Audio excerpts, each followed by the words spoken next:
everybody, this is Kelsifer here, and welcome back to Halloween Stories with Kelsifer. This is going to be episode 2 of our little monthly Halloween project.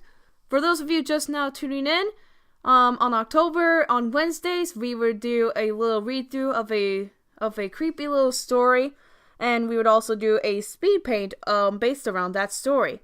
Today's story is going to be something that I think some of you will probably catch on what I think the story kind of represents. I won't exactly reveal what it is, but you'll probably see in the speed paint what I had in mind. Today's story that we're going to be doing is a story called Lain. Again, there will be a link in the description of the original story so that you may read along. Other than that, enjoy this video. The evening was growing cool as the bright sun set. I stared blankly out the window as my mom and I were returning home from the school prom. It was rather boring, I must say. My mom must have noticed how bored I looked and smiled as she turned on the radio. I only sighed as the song played and continued to watch as the streetlights turned on, creating the beautiful circles of light on the ground. Carefully, I watched the lights as our cars zoomed by. I just sat and stared, but quickly I noticed a figure just ahead. He stood still under one of the lights. I must say, he was a rather attractive man. He had dark brown hair that reached just below his neck, and he wore all black. It looked like a suit.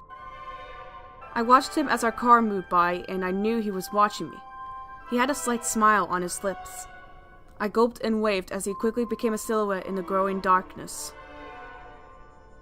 When we returned home, my mom set her keys on the counter and turned to me with a grin. I smiled back as I leaned against the sink. "So," she started enthusiastically, "want a snack, Lily?" I twirled a loose strand of my golden brown hair around my finger as I thought. I just had a big meal of chips and pastries at the dance, but... I nodded and pushed myself off of the sink. My mom smiled and went over to the fridge. "How about soft pretzels?" she asked, taking out the bag filled with said treats. I replied with a simple yes and plopped down onto the recliner.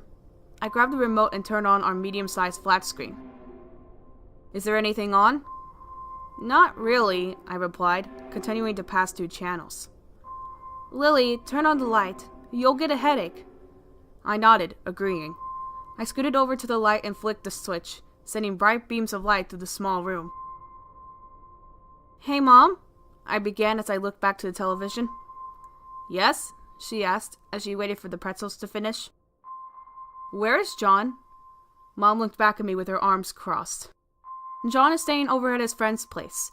He left right after we did, if you don't remember." I nodded, realizing my memory sucks. I looked back at the television only to have the crap scared out of me. Briefly, a shadow seemed to have run from one end of the room to the other. I rubbed my eyes and placed my hand to my chest. My heart beated against my ribs and my head was spinning. "I'm imagining things," I whispered to myself, easily convincing myself it wasn't real. And I knew that after only a few minutes, I would forget I ever saw it. After a minute or so, my mom came in with the pretzels and some nacho cheese. I gleamed at the sight of the cheese. My mom knows me very well. She sat down in the chair next to me and set the cheese and pretzels on the table between us so we could share. "It's nice, isn't it?"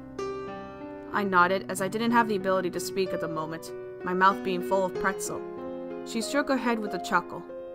"I mean being alone together. I'd say this is our first girls' night." I bit my lip and covered my mouth to keep from laughing and spitting food onto my mom.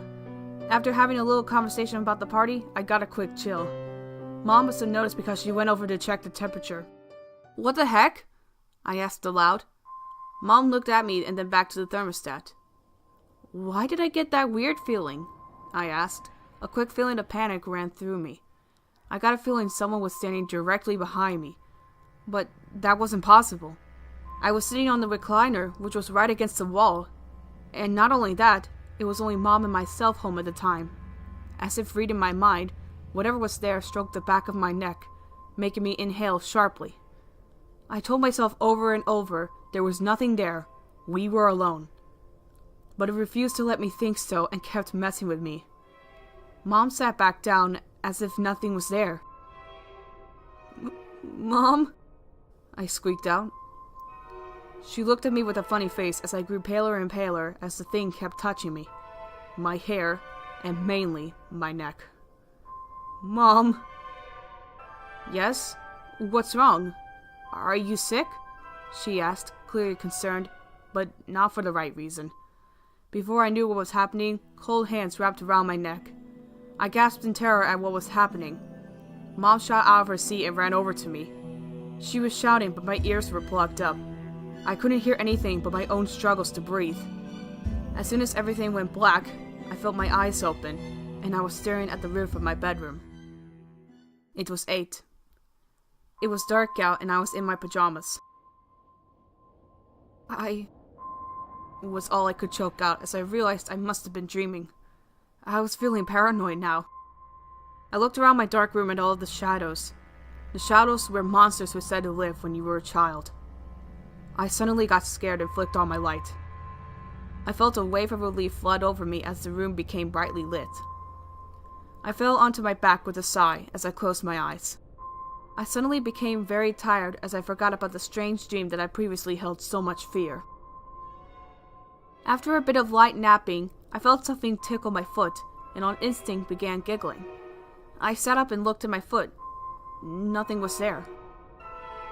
I scrunched an eyebrow in suspicion, but shook it off as my imagination. As I was about to rest, I felt some pressure on the side of the bed next to me. I was growing positive someone just laid down next to me. I looked over to see nothing. But what I did notice was a mark as if somebody was laying there. I stared in horror at the mark and jumped from my bed. Slight laughter sent chills through my body and increased my heart rate. I looked around the room to see if anyone was hiding or to find some kind of answer to the figure imprinted on my blankets. And that's when I caught sight of the shadow. On my wall was a shadow of, I guess, a male. He was lying on my bed. The shadow of my bed, that is. I couldn't get myself to move. I had no idea what I was seeing. I stared for a while before the figure began shifting into unnatural shapes. I screamed and ran for the door, but was knocked to the ground. It felt like someone had grabbed a hold of my ankle, but nothing was there. The shadow, on the other hand, had been grabbed by it. I clawed at the floor to try and get away, but it wasn't doing a thing as it began dragging me back. I screamed again, louder. "Let go! Let go!" I shouted repeatedly, even though I knew it wouldn't. I kept clawing, trying to get free. I didn't know what to do. It kept laughing at my fear. It enjoyed how scared I was. "Lily?" I looked up at the door as my mom came running in. The moment she did, it vanished. I jumped up and ran to her, giving her a hug. I cried into her chest as she looked at me with worry. I was frightened. I guess it sounds kind of stupid, but I was frightened to sleep. I didn't know whether to sleep with my light on or not to go near light. I was paranoid. But what really gave me chills afterward was the man I saw on the street after my prom. I had to think about it for a bit, but then I realized he didn't have a shadow.